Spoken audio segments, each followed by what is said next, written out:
কিভাবে math, science, computer science শেখা উচিত যাতে এআই আপনার কৃতিত্ব ও অগ্রগতিকে প্রতিস্থাপন না করতে পারে। আজকের দিনে যেন এআই সব পারে, ম্যাথ, সায়েন্স ও প্রোগ্রামিং। কিন্তু প্রশ্ন হলো, এআই এর যুগে মানুষ নিজেকে কি করে এগিয়ে রাখবে? শুরু করতে হবে ম্যাথামেটিক্স দিয়ে। ম্যাথামেটিক্স শুধু নম্বর নয়, এটা যুক্তির ভাষা।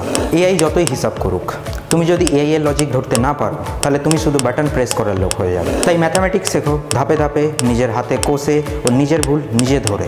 তারপরে আছে সায়েন্স। সায়েন্স মানে শুধু মুখস্থ করা নয়, বোঝা, প্রশ্ন করা ও পরীক্ষা নিরীক্ষা করা। এআই তো বই পড়ে উত্তর দেয়, কিন্তু নতুন আবিষ্কার সেটা করবে তুমি। তার জন্য প্রয়োজন বেস কনসেপ্ট ক্লিয়ার ও বিজ্ঞান শেখার কৌতূহল।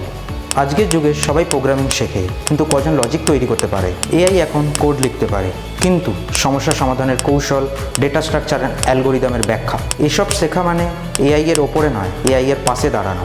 যদি তুমি শুধু মুখস্থ করো, তাহলে এআই তোমার থেকে এগিয়ে যাবে। কিন্তু তুমি যদি বোঝো, প্রশ্ন করো, নিজে করে শেখো, তাহলে এআই হবে তোমার সহকারী, প্রতিদ্বন্দ্বী নয়। তুমি তৈরি হবে এমন এক ভবিষ্যতের জন্য যেখানে এআই তোমাকে নয়, তুমি এআইকে চালাবে। নোভাম ল্যাবসে শেখো, বোঝো ও নিজের ভবিষ্যৎ গড়ে তোলো।